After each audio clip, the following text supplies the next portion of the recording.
Mesdames et messieurs, bonjour. Nous sommes ici à Tour et Taxi où se sont déroulés pendant 2 jours, du 7 au 8 juin 2017, la 11e édition des Journées européennes de développement.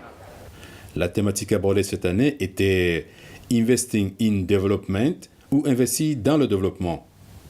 Nous allons pouvoir partager avec vous les différentes activités tout au long de ces 2 journées. L'équipe de Brussels Information Press déployée sur place est présentée sur la jeunesse, notamment les sessions sur Agri4Youth 2017, Agri4Youth 2017 ou encore Transforming Mindsets. Depuis quelques années, la place et le rôle des jeunes aux Journées européennes du développement ont pris de l'importance. Bien évidemment, construire notre monde, notre dignité et notre avenir, le socle même des Journées européennes du développement sans la participation des jeunes, serait réducteur. Ces jeunes ont une place de choix dans les grands débats sur les questions du développement durable, quel que soit le secteur. Pour la 11e édition des Journées européennes de développement, Brussels Information Press a mis un focus sur 2 sessions auxquelles prenaient part les jeunes. Dans cette première partie de notre focus consacré aux jeunes, nous vous parlerons de la session organisée par COLEACP intitulée Agri4Youth EDD 2017 autour de la question centrale « Comment attirer les jeunes dans le secteur agricole ?» Ayele Gabiam, responsable des relations publiques chez COLEACP, nous entretiendra sur ce nouveau programme Agri4Youth que lancera très prochainement le Comité des régions Europe-Afrique, Caraïbes et Pacifique, un sigle COLEACP. Nous partagerons avec vous l'expérience enrichissante de plusieurs jeunes qui ont fait le pas dans le domaine de l'agriculture et qui, au bout de quelques années, sont devenus des figures emblématiques de réussite. Réunis le 7 juin 2017 à Tour et Taxi dans la salle B2, plusieurs jeunes et moins jeunes ont participé à un atelier modéré par Binta Sagna et son collègue Yves Laurent autour de la question centrale de l'agriculture et les jeunes. Plusieurs questions ont animé cet atelier, entre autres, comment attirer les jeunes dans le secteur agricole, comment changer leur perception de l'agriculture et les encourager à faire le pas vers les métiers du monde agricole, ou encore, l'agriculture est-elle une réelle opportunité pour les jeunes et quel accompagnement mettre en place pour stimuler les jeunes vers l'agriculture. C'est à toutes ces questions que 4 groupes de réflexion se sont formés pour tenter d'apporter leur vision et leurs solutions. Ayele Gabiam, chargé des relations publiques chez COLEACP, nous apporte un éclairage sur le programme Agri4Youth que lancera bientôt le Comité des liaisons Europe-ACP. Nous sommes présents aujourd'hui dans le cadre de la 11e édition des Journées européennes du développement pour parler du nouveau programme que nous allons bientôt lancer et qui est axé sur les jeunes, qui s'appelle Agri4Youth. Donc l'idée, c'est de changer la perception qu'ont les jeunes de l'agriculture. Nous pensons vraiment que les jeunes peuvent être plus impliqués dans l'agriculture, puisqu'il y a beaucoup de jeunes en Afrique et que il y a beaucoup de chômage également en Afrique, dans les pays ACP. Et nous pensons vraiment que ces jeunes dans les pays ACP étudient, ils n'ont pas de perspective d'avenir et nous croyons que dans les divers métiers qu'offre l'agriculture, beaucoup de jeunes peuvent y trouver leur compte. L'idée de ce brainstorming, c'est de réfléchir tous ensemble aux meilleures idées, de pouvoir se lancer dans ce secteur, de voir l'agriculture comme un créneau, comme un métier d'avenir créatrice d'emplois. Donc nous sommes en train de développer plusieurs idées, mais nous voulons vraiment que les idées remontent. Donc nous avons fait des campagnes sur les réseaux sociaux où les jeunes expliquent vraiment, donc vous pouvez aller sur le Twitter, la page Twitter de COLEACP ou Facebook, où tous ces témoignages sont relayés. On veut vraiment avoir un maximum d'input, de témoignages parce que on doit vraiment savoir qu'est-ce qui les bloque. Donc c'est pour ça qu'on préfère travailler avec les jeunes du terrain. Selon vous, quels sont les freins qui empêchent les jeunes de faire un pas vers l'agriculture ? Donc, comme je l'ai expliqué, c'est la perception qu'ils ont de l'agriculture. Puisque, depuis des années, des dizaines, des décennies, l'agriculture n'est pas bien perçue au niveau familial. Être agriculteur, ça renvoie donc à l'image de paysans c'est pas très sexy, ça donne pas vraiment envie aux jeunes. Donc ils préfèrent être derrière des ordinateurs, être des fonctionnaires, médecins, voilà. Donc c'est justement leur expliquer qu'il y a différentes sortes de métiers dans l'agriculture. C'est un constat qu'il faut changer donc dès le bas âge, donc un changement de mentalité, donc les impliquer dans les programmes dès l'école primaire. Et donc c'est vraiment un défi que nous pensons qu'il faut relever.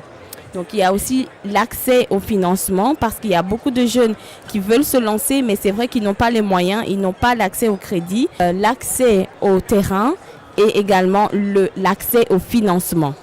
Au cours de ces travaux, divisés en 2 temps selon les questions à répondre, les 4 groupes ont planché sur les questions notamment comment attirer les jeunes vers l'agriculture pour la première question, à laquelle succédait la seconde, quelles structures et moyens à mettre en place par les institutions nationales et internationales, ACP, Union européenne entre autres, pour stimuler les jeunes au métier de l'agriculture.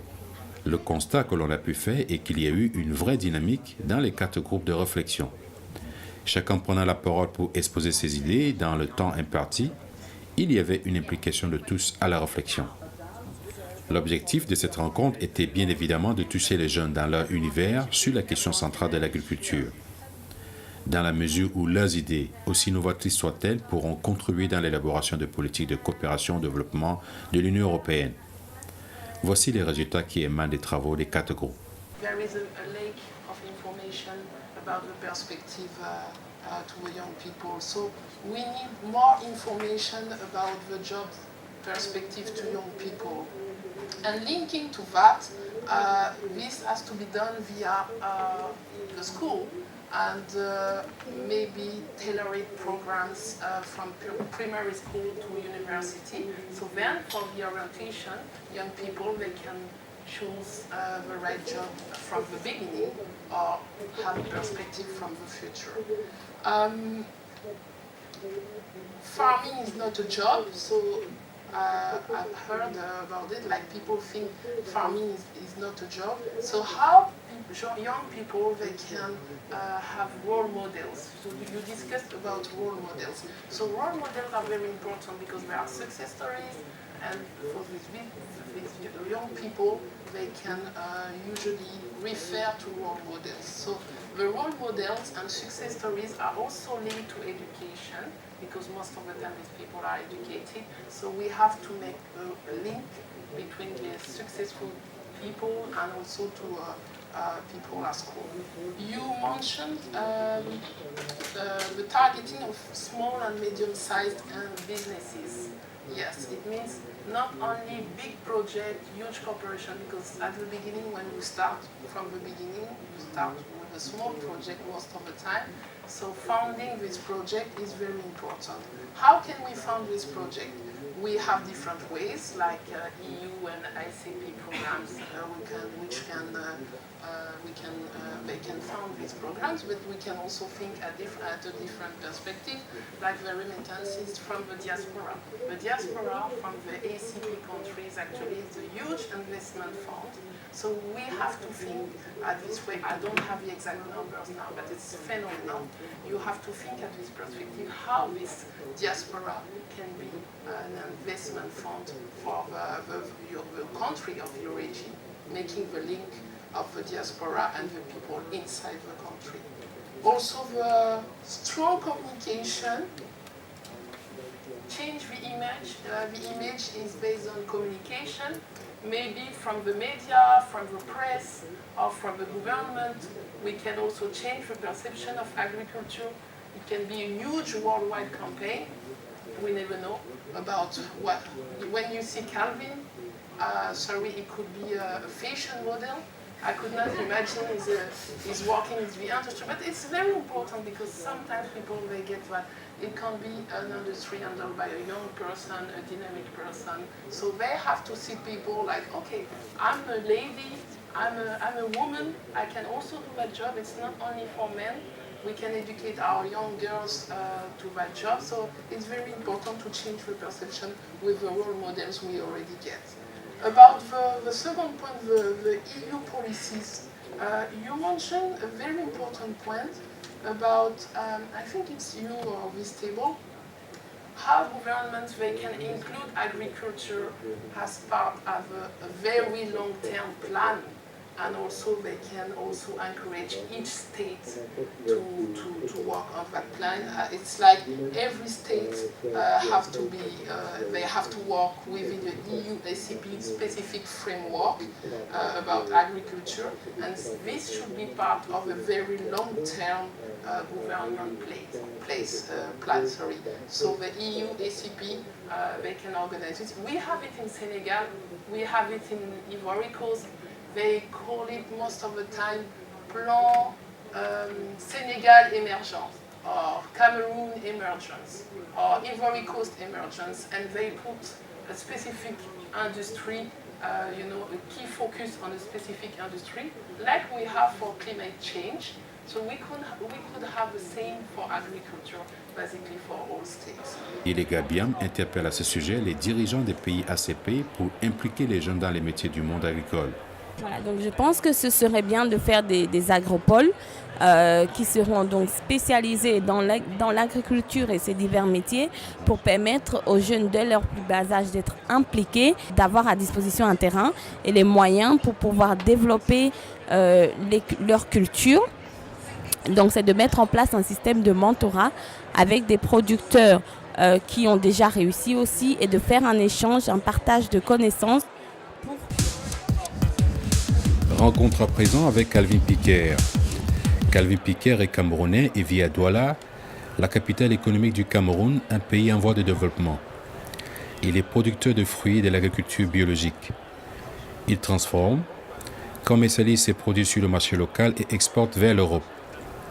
Il a pris part aux Journées européennes du développement 2017 pour apporter son expérience dans l'agriculture, mais aussi pour être dans ce lieu d'échange où se prennent les décisions importantes en matière de coopération qui ont une incidence sur son activité de producteur et même sur sa vie quotidienne au Cameroun, nous a-t-il confié. C'est plutôt rare de nos jours de voir un jeune s'orienter dans l'agriculture. Qu'est-ce qui vous a motivé à vous orienter dans ce monde agricole ? La passion. Pour aller dans le domaine de l'agriculture, il faut avoir la passion. Puisque c'est les résultats qui mettent souvent du temps à arriver. Et comme on dit au Cameroun, la terre ne ment pas. Donc pour moi, c'est la passion. Du fait que j'ai grandi en milieu rural, j'ai toujours été en contact avec ce monde-là. Donc je n'ai aucun problème avec ça. Quelles étapes avez-vous franchies pour mettre sur pied votre entreprise de production ? Bon, d'abord, on a commencé par certifier des produits sous contrat, puisqu'au début, c'était principalement une activité de commerce. Ensuite, la suite logique, c'est d'arriver à la production agricole.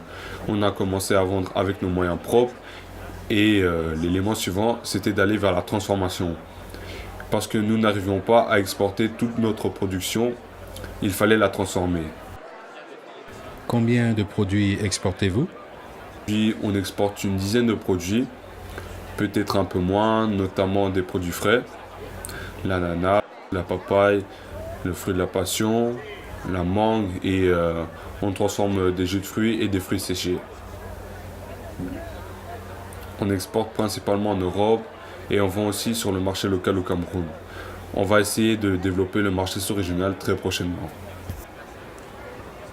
Est-ce que vous bénéficiez d'un accompagnement quelconque pour l'implémentation de votre projet de la part de l'Union européenne, du groupe ACP ou même de votre pays d'origine, le Cameroun ? Oui, on travaille par exemple avec le Collé ACP depuis assez longtemps et ils nous ont accompagnés dans notre activité et cet accompagnement est très important pour arriver à la certification au bas de gamme, certification Meat to Meat. Sans l'accompagnement du Collé ACP, je n'aurais pas pu bénéficier de toute une série de formations. Cet accompagnement portait sur le renforcement de capacités via des formations. On a bénéficié de leur formation dans le domaine du produit, la production, la sécurité du produit, la commercialisation. Sans l'accompagnement du Collé ACP, on serait arrivé, mais avec beaucoup plus de temps. Combien de personnes employez-vous dans votre entreprise ?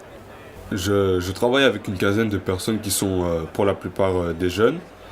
Il se fait que que la tendance fait que quand on est jeune, on recrute soi-même des jeunes.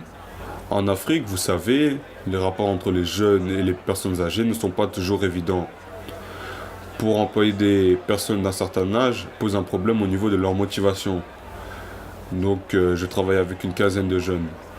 Dans ces jeunes, je dirais que la moyenne d'âge se situe autour de 28 et 30 ans. Et tout le top management, ce sont les femmes.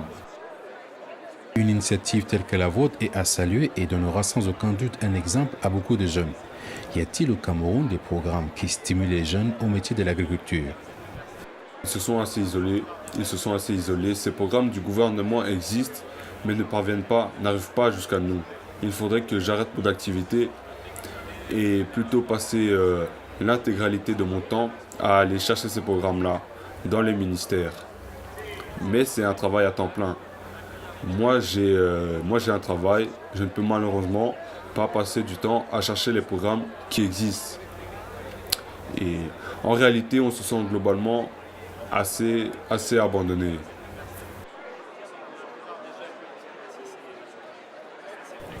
Quelle serait donc la solution selon vous pour que ces programmes vous parviennent plus facilement? La plupart de ces mesures du gouvernement existent, mais les faire arriver jusqu'à nous, c'est là le problème. Dans chaque région, par exemple au Cameroun, il y a une personne qui s'occupe de tous les programmes qui touchent beaucoup de jeunes. Par exemple, que ce soit connu, que ce soit passé à la télé, à la radio. Et de savoir que, voilà, si j'ai une question à poser, c'est à tel monsieur de telle administration qu'on posera. Là, ce sera déjà un grand pas. Les jeunes rencontrent toute une série de difficultés pour se lancer dans l'agriculture. Quand on parle de développement durable, c'est aussi lutter contre le chômage des jeunes. Si vous avez un message à adresser aux dirigeants des États ACP, aux institutions internationales, à l'Union européenne, que serait-il? Bon, il faut bien s'en rendre compte de l'importance de l'agriculture du futur, de l'importance que va avoir la jeunesse africaine, qui peut être soit une énorme chance, soit une bombe à retardement. Tous ces jeunes, s'ils ne sont pas employés correctement, ça risque de mal se finir. Donc c'est très important que le gouvernement prenne une décision, intègre rapidement cette problématique et donne les possibilités aux jeunes de réaliser des choses dans le secteur agricole. C'est primordial. Il faut tenir compte dans l'exploitation de la terre de la protection de l'environnement. Exactement. Quand on parle de développement durable, cela demande en plus un respect de l'environnement, ce qui signifie qu'il faut repenser l'agriculture, repenser au développement de l'agriculture africaine, pas comme on l'a développé en Europe ou en Amérique avec les résultats qu'on connaît aujourd'hui. Une exploitation dans l'agriculture qui a détruit les nappes phréatiques, la biodiversité, certaines espèces qui ont disparu. Il ne faut pas reproduire ces erreurs. Nous sommes des êtres humains. On doit apprendre les erreurs de notre développement. On doit protéger notre environnement et développer en Afrique principalement l'agriculture biologique qui respecte les cycles naturels tels que cela existe depuis les millénaires pour régénérer la terre. Mesdames et messieurs, pour boucler cette première partie de notre dossier consacré à la jeunesse aux Journées européennes de développement, nous vous proposons notre rencontre avec Mamadou Alpha Diallo, CEO de AfricaPaid, une société de conseil en investissement et développement des affaires, et patron de deux autres sociétés, notamment Weli, spécialisée dans l'agroalimentaire, et Galé, une société immobilière. Rencontre. Hello. Bonjour, mon cher Gislain. On est content de vous avoir encore dans le cadre de ces Journées européennes de développement. Je rappelle que c'est la 11e édition, votre 3e participation. Qu'est-ce qui vous a encore amené à prendre part à cette édition, à ces Journées européennes de développement? Oui, exactement. C'est notre 3e participation consécutive. Et comme vous savez, je viens juste d'arriver du Sénégal. Je suis arrivé à 6h du matin et directement j'ai posé mes valises et je suis venu directement pour ne pas manquer l'événement. Les Journées européennes de développement, c'est pour nous, en tout cas, un événement très important pour projets, pour nos carrières et pour notre société. Vous avez parlé de projet. Je me rappelle qu'il y a 1 ou 2 ans, plus ou moins, vous lancez votre entreprise. Est-ce que vous pouvez nous rappeler un peu cette entreprise, son objectif, pour que les gens puissent mieux saisir ton parcours aussi? Oui, c'est vrai, je me rappelle très bien, en 2015, donc ça fait exactement 2 ans que j'avais créé ma société qui s'appelle AfricaPed, qui est une société de conseil en investissement et de développement des affaires basée à Dakar. Donc c'est vrai, ça fait 2 ans. Et aujourd'hui, je peux dire qu'on a fait un très grand progrès parce qu'aujourd'hui, la société AfricaPed est très bien introduite. On a même été accrédité à l'Union européenne et nous sommes bien introduits dans le milieu d'affaires européen. Et au Sénégal, nous travaillons sur de nombreux dossiers d'élaboration de projets, tant pour les entreprises que pour les collectivités locales et pour le gouvernement. C'est ainsi que, à travers notre expertise dans l'accompagnement d'affaires au Sénégal, la SAPCO, qui est une société d'aménagement et de promotion des côtes et zones touristiques du Sénégal, nous a mandaté pour mobiliser des promoteurs, des investisseurs et des professionnels hôteliers pour leur grand programme national qui vise à faire du Sénégal une destination majeure. Donc oui, ça fait 2 ans que nous existons et aujourd'hui, je pense que, en tout cas, on est sur la bonne voie. Très bien. Je pense qu'il faut vous féliciter parce que vous faites partie de cette catégorie des jeunes qui, après leur formation, après leurs études, pensent effectivement rentrer, développer le pays et vous n'avez pas hésité à emboîter le pas et encourager d'autres jeunes. Oui, comme vous l'avez dit, en fait, dès le départ, je connaissais mes objectifs et ils sont visibles pour tout le monde. On a l'habitude de dire que l'Afrique, c'est le continent du futur, mais moi, je pense que ça se passe maintenant. C'est aujourd'hui, c'est maintenant que ça se passe, c'est pas demain, c'est pas après-demain. Et en tant qu'Africains, je pense que nous devons, en tout cas, utiliser nos atouts qui sont d'abord, nous sommes des Africains, nous connaissons mieux l'environnement social, nous connaissons mieux la culture, nous connaissons mieux le continent que les étrangers. Et aujourd'hui, si vous allez en Afrique, vous allez croiser des entrepreneurs chinois, il y a les Indiens, il y a les Arabes et il y a toutes les sociétés européennes et américaines qui sont aujourd'hui en Afrique. Donc oui, l'Afrique, c'est une terre d'opportunités et je n'ai pas hésité à retourner. Et je lance un appel à tous mes jeunes frères ou jeunes sœurs qui sont encore étudiants ou bien qui sont déjà diplômés. Il ne faut pas avoir peur de retourner en Afrique. Il ne faut pas avoir peur de retourner en Afrique, c'est aussi le mot que vous lancez par rapport à tous ces jeunes qui vont mourir dans les océans, comme vous l'avez dit, plutôt que de décider de prendre le destin en main à travers l'Afrique. Oui, moi je pense que les gens ils ont une mauvaise image du continent. Même moi, en tout cas, qui viens du Sénégal, quand je vois les Sénégalais qui meurent dans le désert du Sahara, je suis très attristé quand je vois des jeunes Africains qui meurent dans l'océan pour rejoindre l'Espagne. Ça me touche, quoi. Et je me dis pourquoi ils font tout ça. Peut-être ils n'ont pas bien compris, ou bien ils ont une mauvaise image de l'Europe, ou bien peut-être je ne sais pas. En tout cas, c'est une situation très difficile à expliquer et parfois on ne comprend pas le choix que ces jeunes font de risquer leur vie pour rejoindre l'Europe. Pendant ce temps, on voit bien comment, en tout cas, la crise traverse l'Europe, comment les jeunes européens. Moi, je suis surpris quand je suis au Sénégal, je reçois plein de demandes d'emploi des jeunes français et des jeunes belges. Donc parfois, je me dis, mais c'est un peu paradoxal et c'est très difficile à expliquer. Donc c'est vraiment triste de voir tous ces jeunes qui n'ont pas encore compris que l'avenir se joue en Afrique. Et c'est maintenant, c'est aujourd'hui, c'est pas demain. Très bien. Aujourd'hui, vous prenez part à cette session, à cette réflexion autour de l'agriculture et les jeunes. Vous-même, je pense que vous avez élargi votre portefeuille d'activités. Vous avez parlé d'une société que vous avez lancée, l'agroalimentaire. Dites-nous de quoi il est question exactement. Vous développez quoi dans cette entreprise? Oui, c'est vrai, j'ai participé à un brainstorming sur l'agriculture et c'était très important pour moi d'être ici pour parler de mon expérience. Et comme vous l'avez dit tout à l'heure, j'ai agrandi notre secteur d'activité. Maintenant, nous ne nous limitons pas seulement à la consultance. Nous avons créé une société agroalimentaire qui s'appelle Weli. Et on a aussi créé une société immobilière qui s'appelle Galet. Mais l'objectif de notre participation au European Development Day cette année, c'est l'agriculture. Et je pense que d'abord, c'est un choix stratégique et un choix d'opportunité, je peux l'appeler comme ça, parce que comme beaucoup de jeunes citandais africains, je connaissais rien de l'agriculture. Et malheureusement aussi, je tombais dans le délire de penser que les agriculteurs sont un peu démodés, désarriérés. Et quand j'ai commencé à travailler sur des projets agricoles, quand j'ai commencé à faire des business plans pour des entrepreneurs dans le secteur agricole, je me suis dit, waouh, c'est pas possible. Je ne pouvais pas imaginer qu'il y avait une telle opportunité et on pouvait avoir de tels rendements. Et donc oui, aujourd'hui, l'agriculture, c'est un business. C'est pas seulement un statut social, c'est un business. Et je dirais même que c'est l'un des meilleurs secteurs d'activité. Ouais. Et qu'est-ce que vous développez concrètement dans votre entreprise agroalimentaire?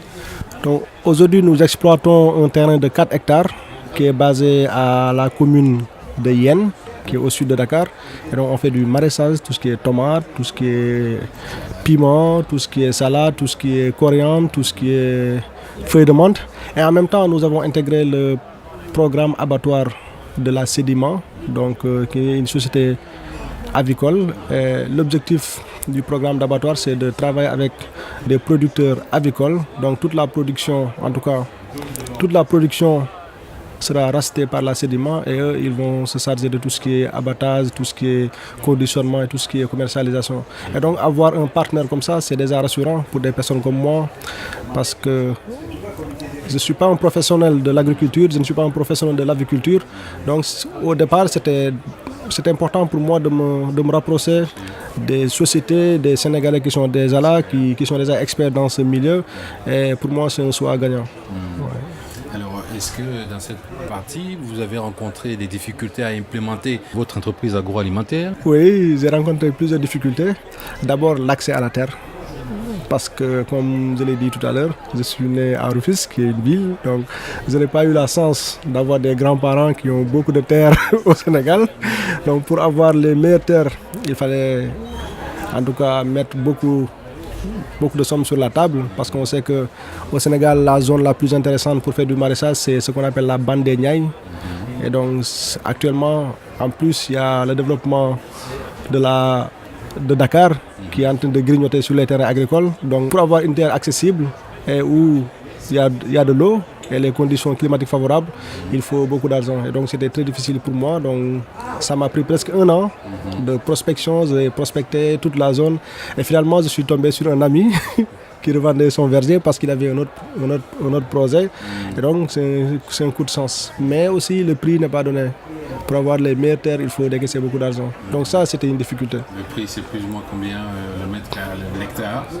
Dans cette zone, l'hectare, ça peut dépasser 30 000 ou 45 000 euros. Oui, l'hectare, oui. Et donc nous, on a 4 hectares.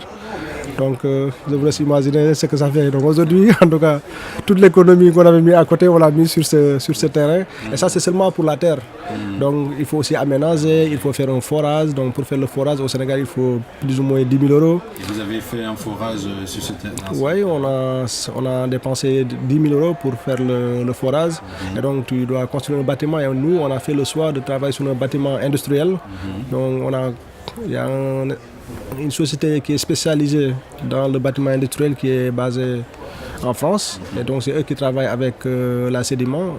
Donc ils nous ont mis en contact avec eux et ils nous ont proposé, après avoir étudié le site, ils nous ont proposé un type de bâtiment qui peut sécuriser la production et qui peut aussi assurer un environnement sain. Donc comme on sait que l'agriculture c'est un milieu, les sujets, les poules, ils sont très sensibles. Donc c'était évident de mettre l'accent sur la sécurité et l'environnement. Et donc on a commandé un bâtiment qui n'est pas aussi donné. Ça a coûté presque 100 000 euros pour investir sur ce bâtiment. Donc ça, je sais que c'est des contraintes pour un jeune qui veut se lancer dans l'agriculture. Ouais. Et alors, il faut vous encourager de toute façon. Est-ce que vous avez reçu un appui de la part du gouvernement, par exemple? Pour le moment, non. Pourquoi? Parce que c'est aussi quelque chose qu'on a choisi. Donc on est très bien introduite, en tout cas, à tous les niveaux du gouvernement. On a même invité plusieurs fois dans les European Development Days des partenaires qui sont dans le gouvernement. L'année dernière, c'était avec M. Lamine Dieng, qui est le directeur de l'Agence pour la promotion et l'emploi des jeunes. Et ils ont un programme ambitieux dans l'agriculture et l'entrepreneuriat rural. Donc, mais pour le moment, on ne s'est pas tourné vers eux parce que le programme qu'ils ont actuellement, il demande à des jeunes de se former en coopérative. Et donc nous, comme on sait que, en tout cas, personnellement, je suis très motivé, quand je m'engage à fond. Et pour le moment, c'est très difficile de m'engager avec quelqu'un qui n'a pas la même motivation que moi. Donc c'est pour ces raisons qu'on n'a pas encore sollicité le gouvernement.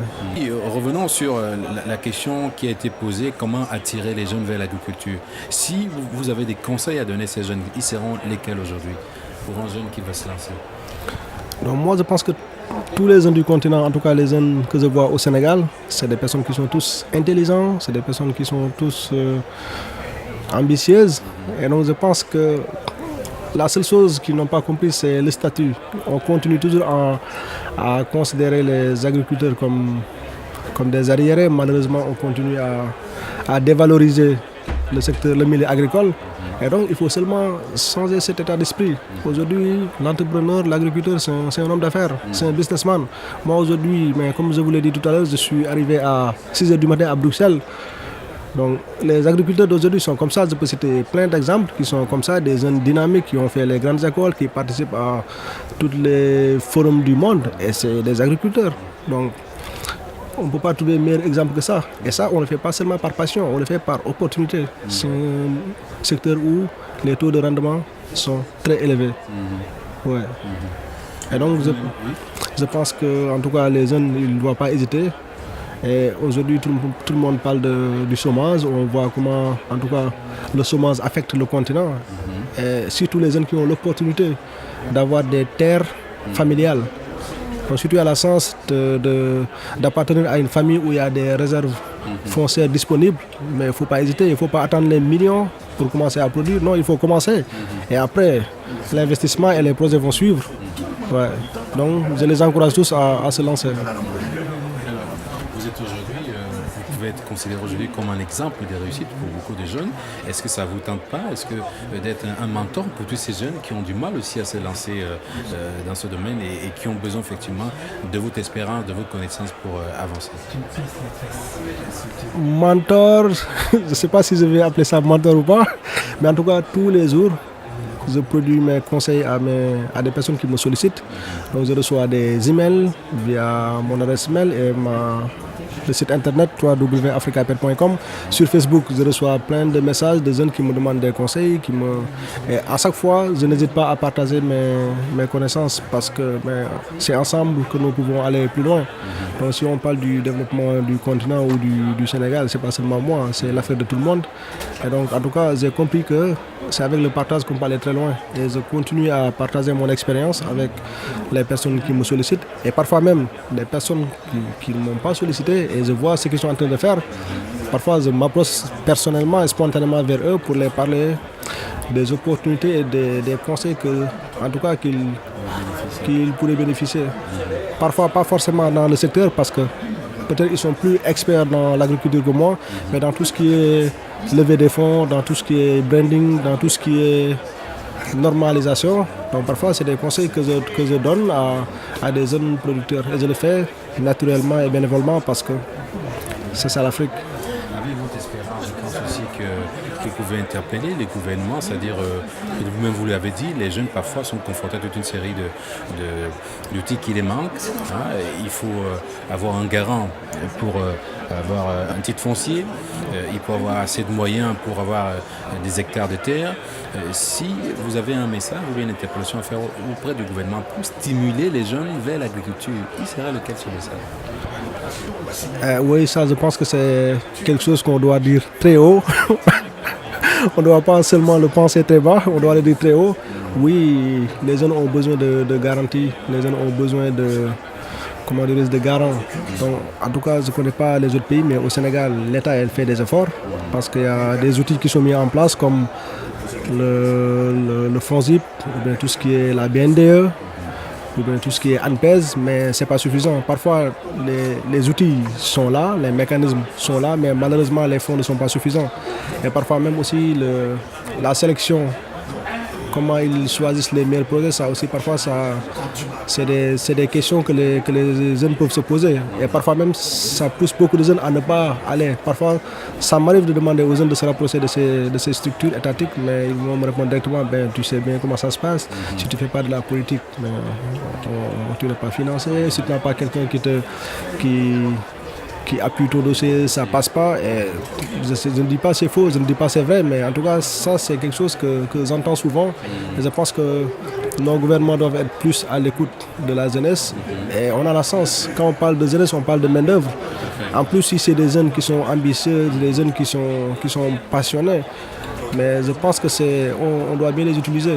Sinon, je ne sais pas, c'est pas quelque chose qu'on souhaite, mais si on voit ce qui se passe dans les pays du Maghreb ou en Syrie ou en Irak, pourquoi les groupes terroristes peuvent venir comme ça, embarquer des milliers et des milliers de jeunes? C'est parce que c'est des jeunes qui sont disponibles et malheureusement, personne n'a jamais veillé sur eux, personne ne les a jamais utilisés. Donc je pense que c'est en même temps important, c'est aussi, c'est aussi un atout si on a une population jeune qui demande que de travail.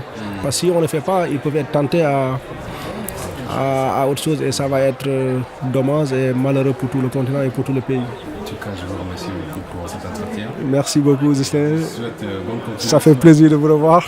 Merci. Merci.